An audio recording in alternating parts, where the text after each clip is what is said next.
Год назад на юго-востоке Украины люди, не согласные с проамериканской политикой хунты, пришедшей к власти в Киеве, встали на защиту своей земли.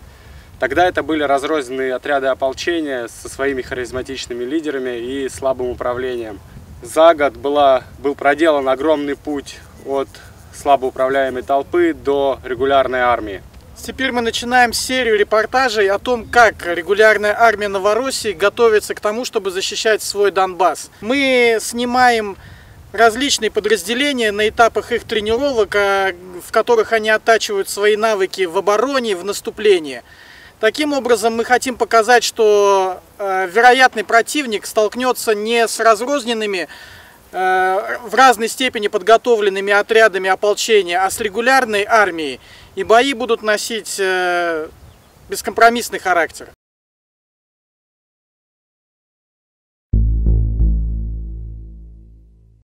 Задача на сегодня. Значит, выброс земли, воронка.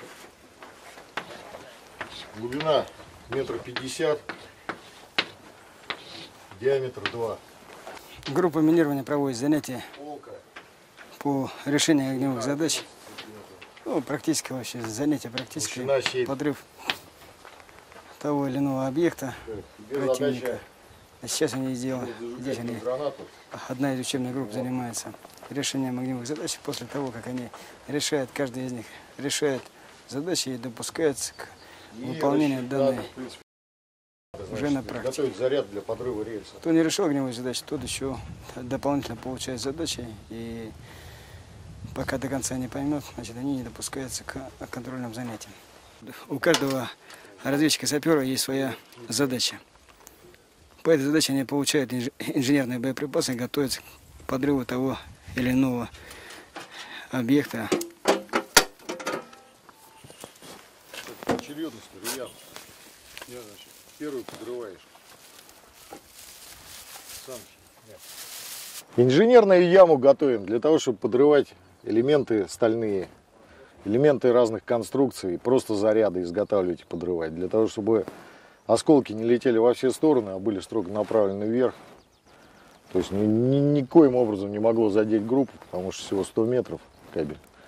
Для этого заготавливаем себе инженерную яму. Руян, производишь подрыв, машинка ПМ-4, провод 100 метров, заряд 12.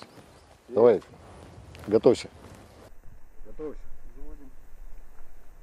Огонь! Огонь!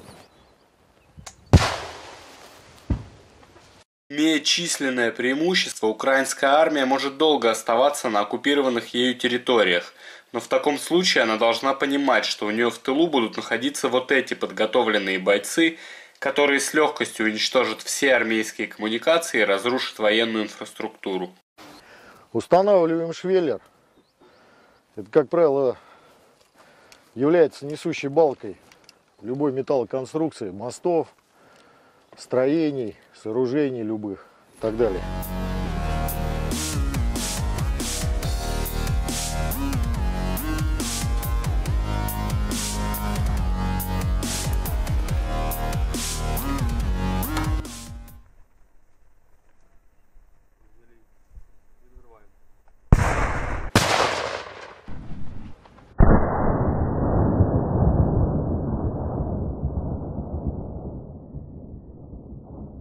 Что, зачет? Потому что если бы конструкция была приварена, то есть в жесткой сцепке, то она была бы перебита. Вот. И все, что на нее нагружено под собственным весом, то есть было бы опрокидывание, либо сломалась как несущая балка. У нас зажигательная граната, правильно? Точно. Для чего? Для зачистки помещений.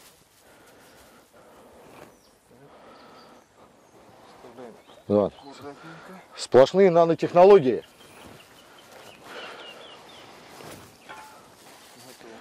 Готово.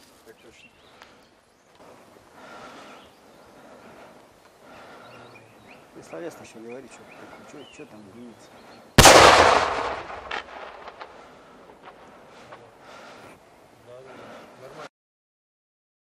То, что было на новом терминале, в дырке в пол, такой пакет Ну, по эффекту практически половина вакуумного взрыва. Температура под 3500 градусов. Плюс ударная волна. Трофеи целые, а хозяев нет.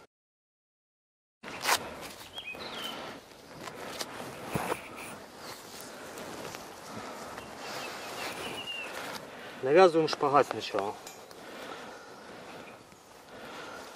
Для того, чтобы держалась у нас шашка.